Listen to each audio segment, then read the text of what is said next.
Hi, and welcome to this XpoNorth session for XpoNorth 2022, Realising Your Creative Value. I'm Dougal Perman, and I'm delighted to be here with there will be three great panelists, Rachael, Eliza, and Sadie. Sadie had some issues getting into the webinar. Intriguingly, she was in a meeting this morning with Father Christmas, which is something we might find out a bit more about. Maybe he's detained her. Oh, here she is, joining us. Hello, Sadie. Welcome aboard. We were wondering if you got detained by Father Christmas. Absolutely. Prior to joining us. And we'll explain a little bit more about what we mean by that, but to me it seems like great value, and that's what we're talking about today. So got an interesting topic that I've been fascinated about for years, which we'll get into in a moment. So we'll do some intros and excuse me. I should say that I've got some questions I'm going to put to our panelists, and very keen for questions from each of you three, if you would like to ask each other questions as well, and we can discuss those, and of course to our participants and viewers in the webinar, then please do join in too and post your questions in the chat, and we'll get to everything we can, and maybe we'll follow up on some other things if we can't get to everything in the session. So to start with, I'll just tell you briefly who I am. I'm Dougal Perman. I run a content company called Inner Ear, which works extensively in cultural content, a lot of live streaming and live program making across music, arts and heritage, and also creating different kinds of audio, video and some interactive content, and then consulting on the use of digital media. And through that, I work with XpoNorth on an ongoing basis as a digital media sector specialist, and get involved in all kinds of interesting projects. And then in my other life, other business life, I chair a music trade body, the Scottish Music Industry Association, which I have done for the last 6 or so years, and get involved in a lot of interesting music and media industry liaison. And I work quite closely with Rachael there because we are both members of the Creative Industries Leadership Group, which meets with government. And through that, we met with Eliza. Eliza presented a very interesting session on the value of the freelance economy. But we can get into all of that. And I met Sadie, well, a few times through a few different projects, but connected with XpoNorth and through an arts network project we were both involved in too. So let's find out a bit more about our panelists. Eliza, could you tell us a bit about what you do, please? Hello, yes, I'm Eliza. I am actually just been made Deputy Director with a responsibility for policy and comms at the Creative Industries Policy and Evidence Centre, which is led by Nesta. So lots of words there, and people might not know what most of them mean. But in essence, I work for a sort of policy and evidence centre, as the name implies, which tries to understand how better evidence might improve policy making as it pertains to the creative industries. So that's everything from how is trade happening in the creative industries, whether that's tech, advertising, fashion. How can the creative industries approach net zero, right through to questions of public arts funding, freelancers were mentioned, how to reduce geographical discrepancies in terms of supports to the creative industries. So yeah, very broad and all quite nerdy, but really looking forward to getting into this chat. Great, thank you very much. And that's great news about the new position. Thanks. Rachael, Tell us a bit about, you do lots of interesting things. Yes, and it's lots of things, some perhaps not so interesting, but lovely to be here and lovely to be in this session. This is something I'm hugely passionate about around creating value. I head up an organisation called the Future Economy Company, which is all about the future economy, but purposefully about the future economy being around social and creative impacts. I've spent the last 25 years in the social enterprise and creative enterprise world, and essentially I split my time between three different areas. I do a lot of consultancy helping commercial businesses be more social and creative, and I help social and creative businesses be more commercial. I head up numbers of projects. We call them programs of action. So the thing that you might know about us is the Creative Entrepreneurs Club, deliberately called the Creative Entrepreneurs Club, so we can maybe get into some of that language, I'm sure, later on. But the Creative Entrepreneurs Club is 3,500 members. Covers every aspect of Scotland now, which is fantastic. Membership in every local authority area. And it's a member-driven network by creatives for creatives. It's about skills, it's about networks, it's about trade, it's about doing business together with each other and for each other. Within that, we do a number of different things. Fashion Foundry, we're well known for. Creative Game Changers, which is a brilliant programme. The one that's live at the moment, and if you fancy it, I'll put a link in the chat, which is Creative Ambitions, which I'm really proud to say in Scotland. Scotland was really leading the way in terms of support for creative freelancers throughout the pandemic. It quite quickly got on to a kind of action bus, if you like. And Creative Ambitions was the first skills programme developed and delivered by creatives for creatives that went live within the UK. So we have round about 340 people on that programme. Which is just a kind of Netflix style vibe, if you like. You can binge it, you can take your time on it, you can do whatever you want. The most important thing, though, is that it's a connected network of freelancers that support and engage with each other and really are focused on making people flourish. So amidst those two things, as Dougal said, we're on the Creative Industries Leadership Group together. I also am involved in leadership groups similar in Wales and a leadership group similar at UK level, and spend my time trying to support and advocate, and probably, I'm not ashamed to say, kick the door in a little bit for the creative industries and the creative economy, arts and culture, however we want to describe it, just to make sure that we're at the table. So I tend to spend my time at tables which are focused on economic growth, tables which are focused on finance and investment, tables that are focused on everything kind of out with a creative industry conversation, just so that hopefully we've got a voice at that table. I might not always be the right voice. I'm totally up for that, but at least there's a voice. I'm more than happy to tag team. If anybody wants to know any more about any of that stuff, more than happy to tag team my way out of it, because I'm feeling a bit jaded with all the groups at the moment. So I'll just put that out there as a request, but happy to be here. Thank you so much, Dougal, for asking. Oh, well, you're welcome there. Thank you very much for joining. I should mention that Rachel and I, through the work we do with the Creative Industries Leadership Group, worked on an interesting study as part of a subgroup, a working group exploring how to increase resilience in the creative industries in Scotland, and value was a central a core concept to that. Sadie, I think of you as a value generator in the creative world, but can you tell us a bit about what you do, please?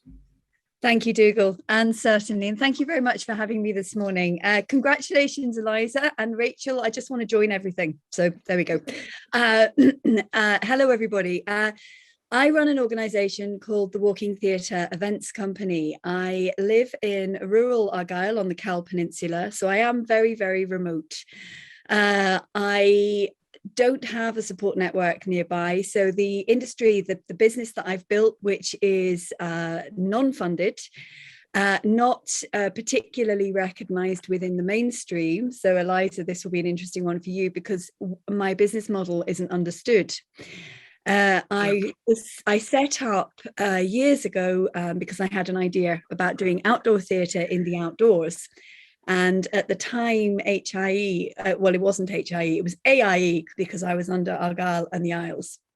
I had a bit of support from them, and I was told that it's an absolutely ridiculous idea. Nobody will do outdoor theatre in Scotland.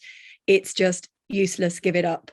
I'm not that type of personality, and I now run a company that is huge. It's UK wide, and when the pandemic hit, I stood down 48 freelance creative professionals who I employ and work with regularly throughout the UK. So we're currently rebuilding. And as to value, well, the value of the arts is hugely hard to quantify. And on a personal journey, that's a completely different story as to the industry journey. Yeah. And balancing one's creative input against one's creative output, against one's isolation, both as a rural businesswoman, and I'd like to say now a rural businesswoman in her 50s, who, I've said this out loud for the first time, that's so brave of me, I feel, because I am completely in denial. I think there's an aging thing that's happening within the creative industries as well. There's a big skills gap since COVID. And we are struggling, our freelancers are struggling. We are all challenged in terms of time and capacity. And business and industry is a wonderful thing. I set up this company to be a business, not to be an arts funded organisation. Dougal and I have talked about this. I have a view about funding. I think it's amazing, and I think it's an enabler. But if you're an arts organisation and you need funding year on, year on, year on, year on, year on, where is the market for your product? And I'm going to put that out there and say that really boldly, because we are industries, we are professional people. We have to have a professional value to the work that we do. Otherwise, we won't be recognised as a sector that has value to the wider economy. I sell work to the hospitality, I sell work to both the private and the public. I sell work into the retail. I sell work into heritage, the creative sector. I sell work into the outdoor sector. I don't know what, outdoor and tourism. That's the word I was looking for, outdoor sector. Sorry, the chat's popping up, and I'm also neurodiverse, so I'm slightly overstimulated at the moment, so please forgive me. So yes, there are a lot of challenges. We have to rethink, and if you're a company on the fringes of funding or the wider organizations, it's very hard to have that conversation with organizations. So I'm going to bounce this back and out there, usually because when you're a company, and as Dougal said, I started my day with an interview with Father Christmas, who's doing really, really well. Your time is extremely tight. Your capacity is extremely tight. So joining the organizations, getting involved in the conversation and supporting people is really, really tough. And sometimes a lot of this investment in time, which feels good and feels exciting. And Rachel, I so know that jaded feeling.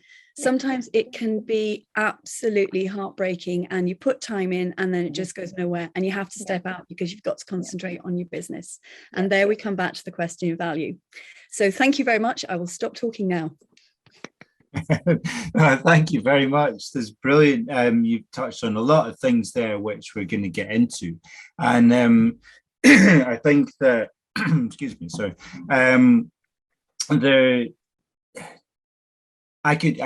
this has intrigued, or more than intrigued, fascinated me for many years, this whole notion of where the value is in ourselves as creative people, in the creative, what we call the creative industries, and in creativity, and more widely.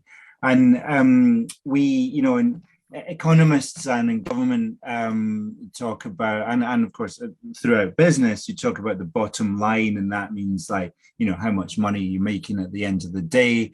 And there's the concept of the triple bottom line, which is looking at not just economic value but also social and environmental. And there's there's lots of different kinds of value. When I was at university studying theatre and English, I was really interested in different forms of capital, and something that as I've interviewed many people and different productions we've created over the years, I've always been very interested in the notion of what affects the value of cultural capital, and does it rise or fall related to fiscal capital. So, with all of this holistically in mind, drilling down to something maybe a little more practical, Eliza, in the work and the research that you do, what do you find are the different types of value that creative businesses can offer? Yes, great question. And I think a lot of our work has been thinking about precisely that, but through the lens of policy mostly. So there are lots of different ways of accounting for value, and there's lots of different ways of also recognizing value, but not trying to account for it. But my job has been to talk to policymakers about very specific types of value that they're looking at. Someone in the chat just mentioned environmental value. That's absolutely one. Thinking about the creative industries I mentioned earlier, or did I mention earlier? Sorry. Sometimes I just think things loudly in my own head. Sounds like a panel that would kind of get that. But we've done work on things like net zero and thinking about the creative industries and what their environmental impact looks like and the different ways that they can benefit kind of environmental activism, for example. But recently, in the last couple of years, we've done a piece of work which has been relatively controversial, and that's sort of what I wanted to touch on, which is looking at the value of culture in terms of something which actually is being called cultural heritage capital. The idea of that is that sometimes policymakers need a number to understand types of value that aren't economic. And so we use a measurement called willingness to pay, which in essence talks to people about things like their local cathedral. And you use money, basically how much someone would pay for it, to give them a clear way of talking about how important it is within their lives. The ambition is not to make people pay to visit their local cathedral. The ambition is to try and break down this idea that you're being asked, how important is something from 1 to 10? Actually, sometimes when we think about money, it can make it a little bit easier. And we really are looking over to like places like the health sector, which also deal with stuff that is of value far greater than any pound value, but have to work with policymakers who need to make decisions about whether to fund A or B. And so we've been trying to explore, are there ways that we can kind of build numbers which really recognize how important things are for them? And so the kind of result these bring, which I'm sure everyone here would expect, but it's not expected to the policymakers, is you might have a cultural heritage site. Cathedral is one example, and we did a particular piece of work on cathedrals in your town, and you might never visit it, but you also might hold quite a lot of value in it. And in fact, the monetary value that's put on by people who are very low income versus very high income is often the same, which shows that people understand it kind of within the context of other things they buy, but also perhaps that it offers additional value for people from low income backgrounds. So we basically use this as a way to demonstrate kind of some of that intangible value in a way that speaks specifically to, for example, people in the Treasury who are trying to make difficult decisions and working with this extraordinary intangible value that some parts of culture have. Yeah, that's really interesting, because you're getting into trying to value the intangible and almost like equate a value for those intangible assets with something that you could more easily monetize. Or I suppose that the money thing is actually not to do with it being money at all. It's just that it's really hard if you ask people to give a number for them to understand what that means. So we use money as something which people have within a context. So this is what it costs for your Netflix subscription. This is what it costs for a pint of milk. So you're putting it in a context. But yeah, I think one of the controversial aspects has been that people see that and worry that people are going to be charged that. But it would never be the case. We've always said that it's absolutely essential that sits alongside, things like the Cultural Value Project, this big AHRC project, I think was like 300 pages long, looking at different types of value that culture has. This is really just one weapon in the sector's arsenal when we do have to express more intangible value when we're thinking about other types of value that the sector holds. Can I just jump in there, Dougal, because it's something that really fascinates me, and I mean, I can see why that might have been a wee bit controversial, Eliza. One of the things that I like to talk about, the way that I like to describe it, is the ripple effect of the value. And every creative, cultural, however we ever describe ourselves, has a ripple effect. So there's a social value, there's an economic value, there's a creative value, there's an environmental value, and there's a cultural value. And deliberately having creative and culture as two different things. And it doesn't matter, like, so Sadie's examples were fantastic. So it doesn't matter what kind of project Sadie or what kind of aspect of Sadie's business is delivered. It matters what pebble she throws into the river for it to have a ripple effect. So if it's a purely commercial venture, just for example, you know, a partnership with Sony to do a really brilliant piece of outdoor theatre, there's a ripple effect there. So you chuck in the pebble, and for Sadie, that might be a really big economic ripple effect because it might be good money, here's hoping.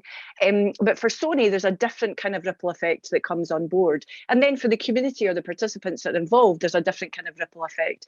So I think sometimes, you know, we sort of try and put linear journeys on things that actually are never linear in the slightest, because you might throw an economic pebble one day, but you'll still have a ripple effect on social, creative, cultural, and environmental. You might throw in a social pebble, you'll still have the ripple effect on the other four things. So I think there's something about us getting really innovative, perhaps is not the right word. It's not a word I'm a fan of, but I think innovative on how we describe that. And the other thing is, alongside that, the language needs to change. As Dougal mentioned, we were involved in a paper on resilience, and one of the key things that is a real kind of bugbear of mine is when we're talking about creative or culture value, we talk about support, we talk about grants, when actually this is about skills and investment. And then we talk about a sector and we say, oh, you know, the music sector is doing really great, the film sector is doing really great, publishing is doing really great, but actually this is about people create the value. And if we're starting to relate it back to other industries, you know, leadership is valued. The contributions that people make are valued. The ripple effect is valued. So other areas are doing it quite well. I just think sometimes we need to zhuzh it up a bit in terms of language, expectation, all that stuff. I'd like to jump in as well, because I was going to come back to, I mean, I love what you're talking about, Eliza, because it's just, it's language put together, and my brain is kind of working out what your dialogue and what I'm hearing, the kind of quantifying the meaning of. And I think it's really interesting to get the sort of wider public, and let's say a marketplace, to understand a value. But I'm going to come back to actually what Rachel just said. It's about people. And it's about skills development, and it's about employment, and it's about the value around each and every one of us who works in an industry. We have to earn a living. We are in an extraordinary time at the moment where markets are doing really weird things, and the confidence in creativity is not in terms of buying creative or creative work. Is limited, because after lockdown that changed. So much was online, so much was digital, so much still is online and digital, and the general perception is you can get that for free. So therefore we have a big issue in terms of value around those who work in the creative sector, what we can charge. Every single day I will have conversations with clients or potential clients who want to see reduction in prices because they don't understand why they should be paying for an actor or a singer. So I love the fact that we're looking at buildings, and we're looking at our environmental and our cultural and our artistic landscape. But actually, that landscape doesn't function without people. So Eliza, refresh. Your job is incredibly hard because you've got to get through to people that are making those decisions. And you've only got to look at the funding that was there for the creative industries during lockdown, where support packages were rolled out for buildings. They were not rolled out for people. We are a theatre company without a building. We really work outside. Nobody received any support, and I certainly didn't, because I was a director. So, you know, we're not looking at it at a policy making level in terms of people. So I can spin you a whole load of actors who would come and talk and sit in front of those policymakers as people who are working at the coalface of our creative sector. Just offering that as a shake-up. Am I able to just come back on that? Is that okay? Yeah. Sorry, I know we're copting the. So just this is great. You're actually touching on all the questions that I wanted to ask, making my job very easy. And we've got some interesting discussion going on in the chat too. But I feel we're kind of touching on those points that maybe we can maybe come back to some of this. But yeah, please go ahead. So on Rachel's point, so we would talk about them as spillovers. So the idea that one pebble thrown in the creative industries becomes other things. Those can be knowledge spillovers, those can be economic spillovers, and those can also be spillovers in terms of well-being, social cohesion. So these are all things which we absolutely think about. And as I say, we don't obsessively quantify them, but we do think about them. And really the Cultural Heritage Capital Project is one part of a third, which is the kind of more social spillovers that we think about, trying to give some numbers around that so that people can understand just how significant it is for people's lives, even if they aren't in the attendance numbers, how much this stuff matters to them. Speaking about people, so people, I remember an advertising exec once saying to me, like, my business is people in a room. I don't care what the room is. And that's not true for all the creative industries. I think space can be hugely important. And I live in London. We're experiencing huge drives of artists not able to function because they can't get like messy space. So I don't want to put space aside. I also think that institutions, whilst being buildings, are often something greater. And again, we're about to go through a period with probably huge cuts to institutions. And in London, I am expecting to see quite a few institutions, arts institutions with long histories, die. And I think there will be an emotional feeling beyond that you'd get if a design company moved building. So whilst I totally understand it's people first, there is some complexities around buildings in the creative industries. On people, I guess since the beginning of, I started working on creative industries policy pretty much 9 years ago. And people would describe me as obsessed with freelancers, but freelancers make up about a third of the creative industries. In some areas like design, that's half. In other areas, actually in culture, in the kind of public arts, it's smaller, but only because cultural institutions hire lots of people who are doing work in, for example, cafes who might have longer term jobs. There's some reasons why that is. But in essence, freelancers make the creative industries, and there's really good reasons why that is. And I think whilst it absolutely is powerful to show how many creative freelancers there are, we're dealing with a bigger social issue here. Yep. Governments globally do not see freelancers. They literally don't know how they work, how they exist. And it is complex because you can't just put them all into boxes. They all work in different ways. I remember I did some research that looked at Uber and delivery drivers versus people who are freelancing in the creative industries. And just very average, an Uber and delivery driver might be doing 100 contracts a day. Each drive counts as an individual contract, whereas someone working in the creative sector might be doing 30 a year. So they're hugely different. They need hugely different support. So what we've been trying to say is that, yes, policymakers, it's going to be scary to shift every single one of your systems to an economy that's more likely to be self-employed. But if you don't do that, you're not only missing the creative industries, which, to be honest, you've always been missing, but you're also missing a growing number across the whole economy. 16% are self-employed at the moment across the economy. That's growing. My guess is that the creative industries are, very much the canaries in the coal mine, rather than just an outlier in terms of how people want to work, being driven by mission, being driven by purpose, and wanting to choose where they work with, but also make a really good living. And so, absolutely, I'm completely on board with a huge systemic shift needs to happen when it comes to understanding not even the value of freelancers, but like who they are, where they are, what they're doing, how you reach them. Because some of the Treasury stuff with freelancers was literally just not knowing where they were, which is kind of an embarrassing state of affairs. Mm-hmm. I think it's also worth pointing out that the freelance community are I mean, I'm with you. I'm completely obsessed with creative freelancers. I think that's a good thing. I think if this room is, then yay, let's do some stuff. But I think the key thing about it is that it's highly skilled, highly valued individuals. It's not it's people that have trained, people that have developed, people that are hugely employable and kind of missed off the system. And I think there's two sides to that, because that is a brilliant thing. There's also a confidence issue within that particular group of people. And sometimes the picking up on Sadie's point around the expectation of things being free, very often the expectation is we need to do something for free to get the gig going forward.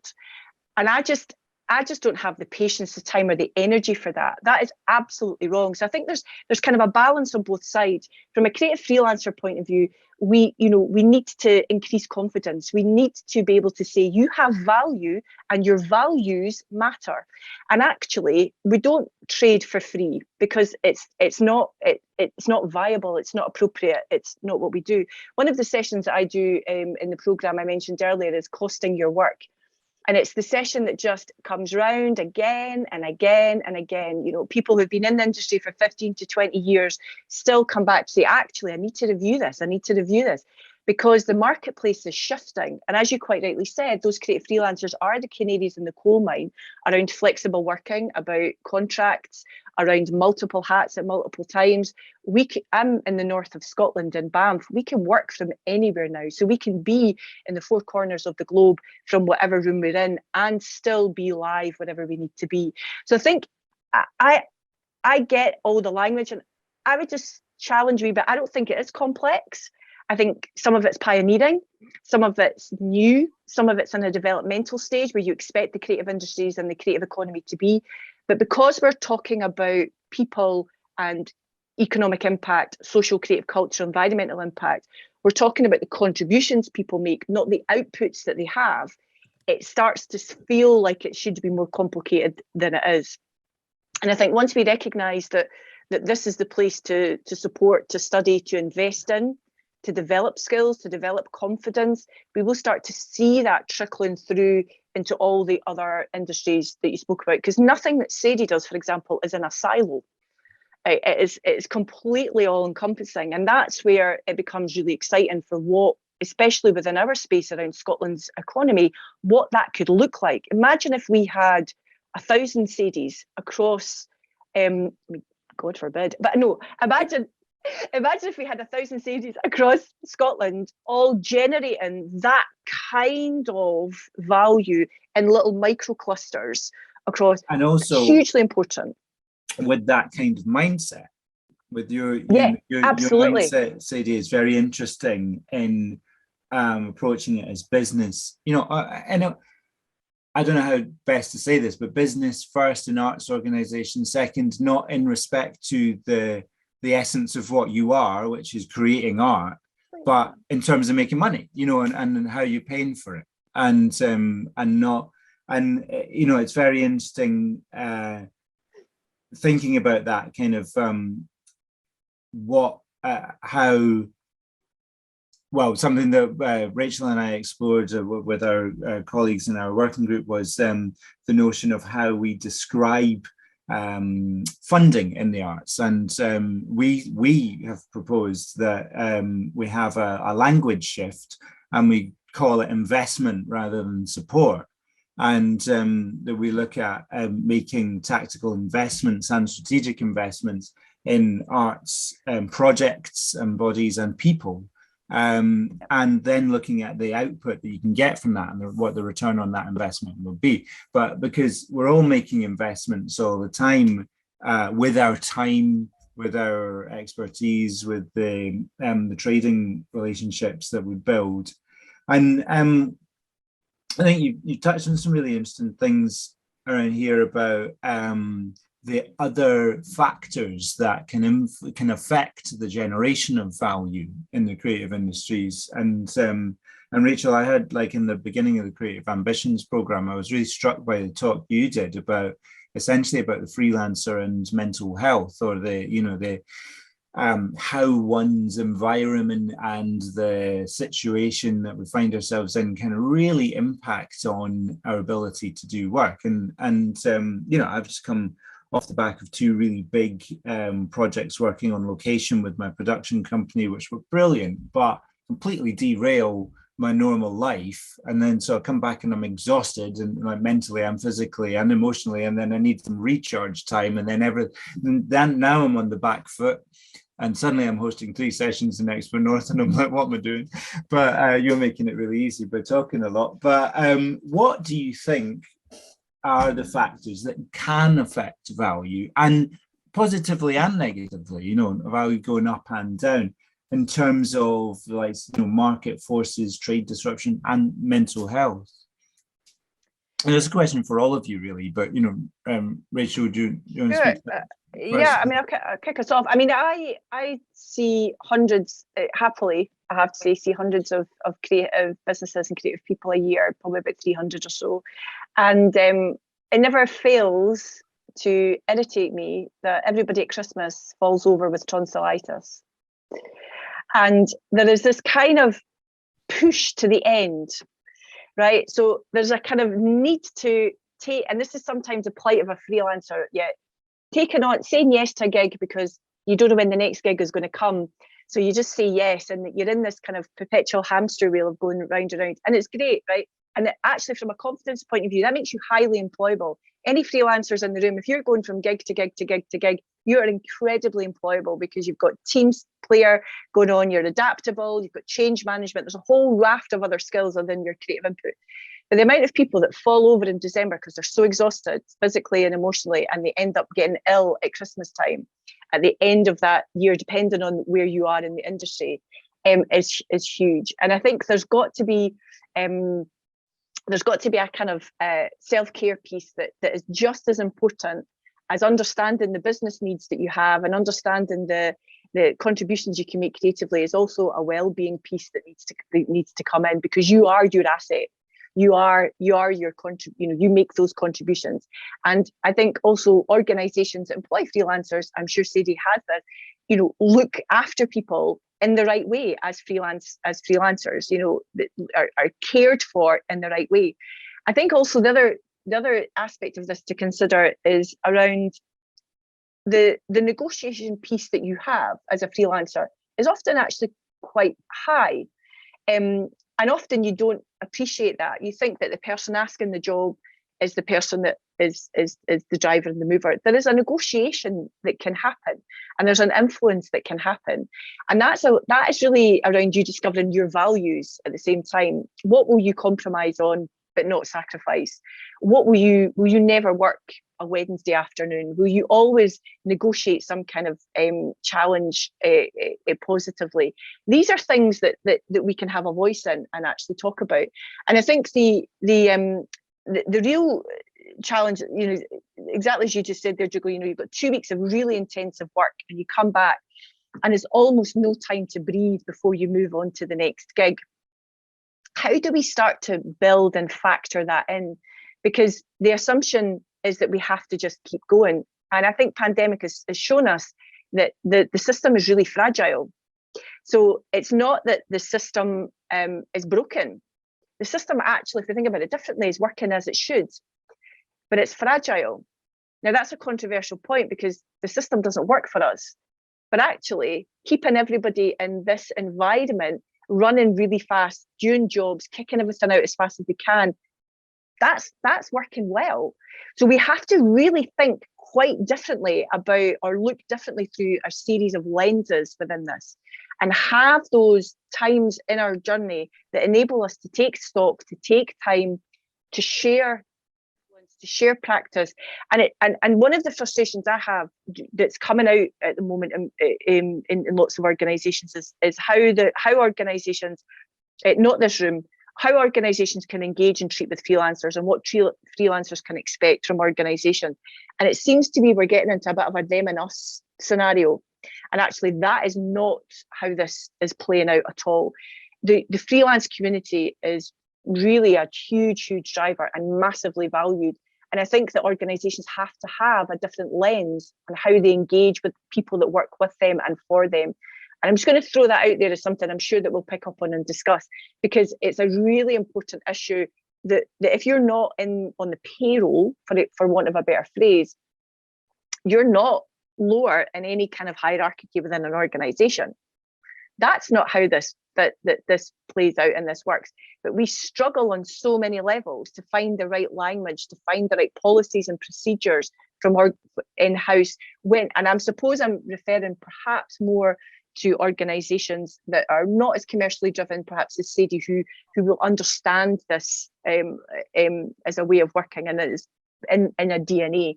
We have the same, and we're not funded either. And I think that's a really important journey to unpick and articulate, because it's something that is going to create a different level of value when you get into it.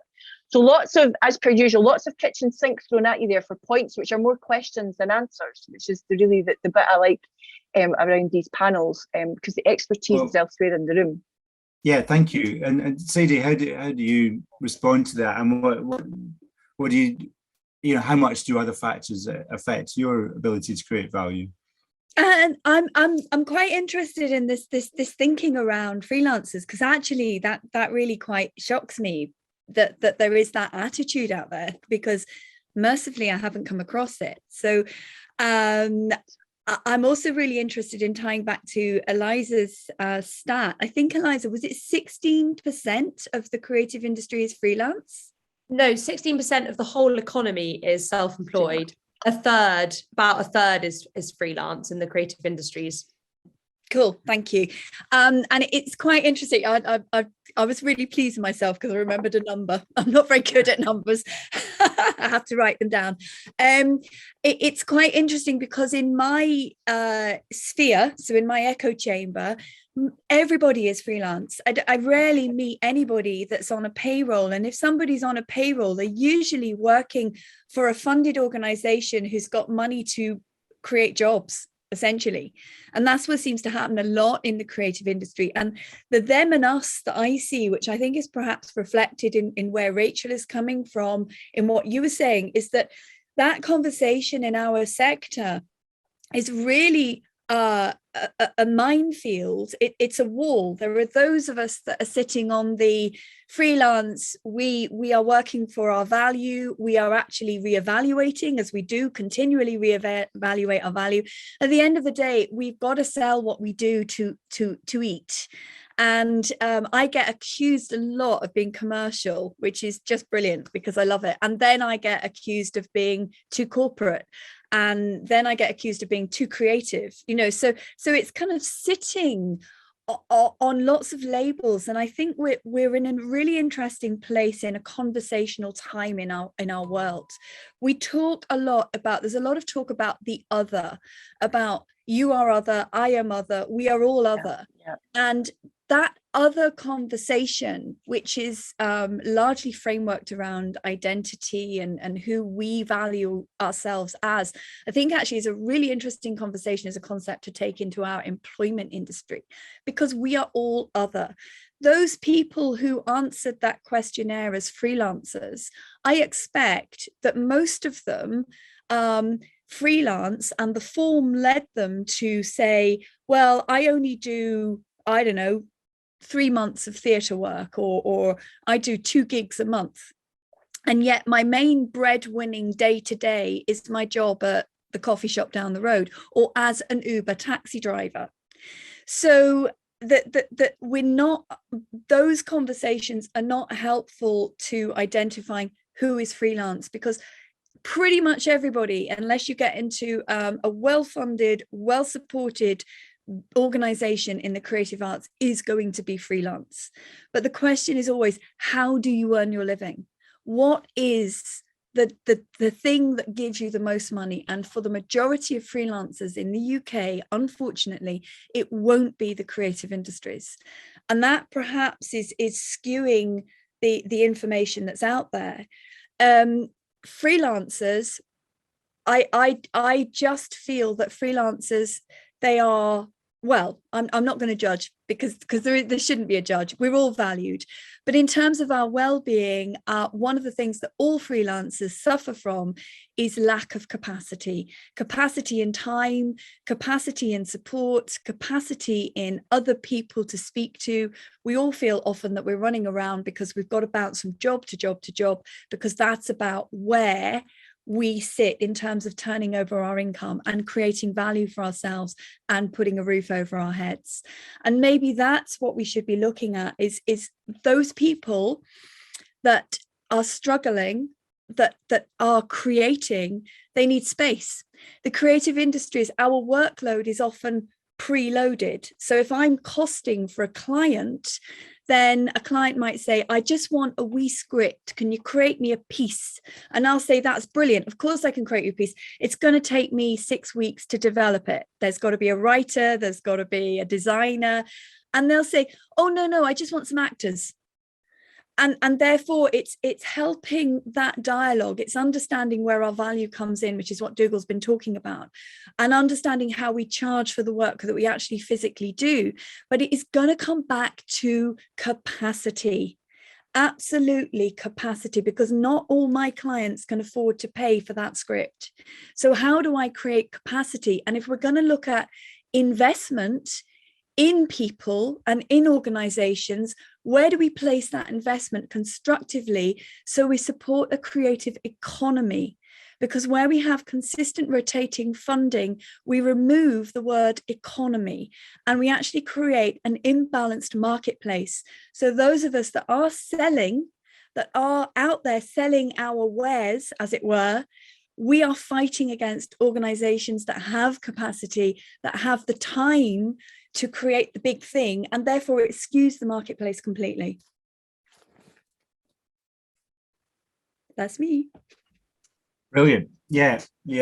Thank you. Yeah, and that the issue of capacity is, that's coming through in the chat as well, and it's a real challenge. I mean, it's difficult for.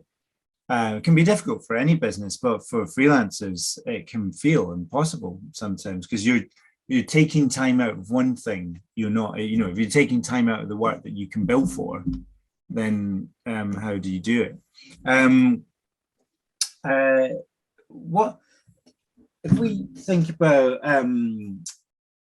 the value that we can do? Our valuable work. What do you feel are the ways that can be exploited? I don't know, Eliza, is that something that you've been seeing in your research about different ways that value can be exploited, or different approaches to it? Yeah, so I guess one thing to say just quickly is that some of the stats I've given and the approaches are really across the whole creative industries. And although there can be a commercial public divide, there are also obviously people who move between both, and there are people who move between different subsectors in the creative industries, and there are people who move in between some of the creative industries and outside. Designers will work a bit in a design business, and then they'll go and work for a manufacturing company, then come back, then work for a theatre company. So although there are sort of specific bits that have certain temperaments, there are also areas that offer kind of really different levels of support. And I was reflecting on the kind of well-being and mental health and burnout points that people have been making really well. I went to a roundtable on the future of work, not about the creative industries, but about the future of work this week. And people were describing what the economy of the future is going to look like. And they were saying it's going to be driven by people who are not mostly financially motivated. So if they were only financially motivated, they probably would have chosen a different career, because they probably have skills they could have used in a different way.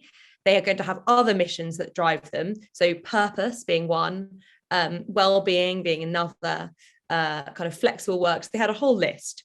And it sounded like a lot of people that we see going into the creative industries. But what I found concerning was they were talking about it as if being driven by a desire to do something you enjoy will solve mental health issues, and it just doesn't at all. And I think freelance work brings its own set of huge kind of burnout issues, and you can understand why. I work for a charity. There's a different set of kind of, you feel guilty in a different way if you don't do a piece of work versus if you don't do a piece of work maybe for a commercial company where the end goal doesn't mean as much to you.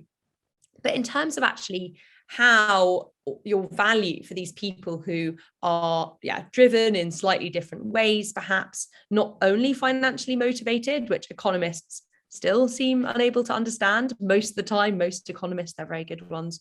I would say there are lots of things depending on where you are in the sector. Of course, there's business skills, so things like understanding the actual value of your intellectual property and protecting it.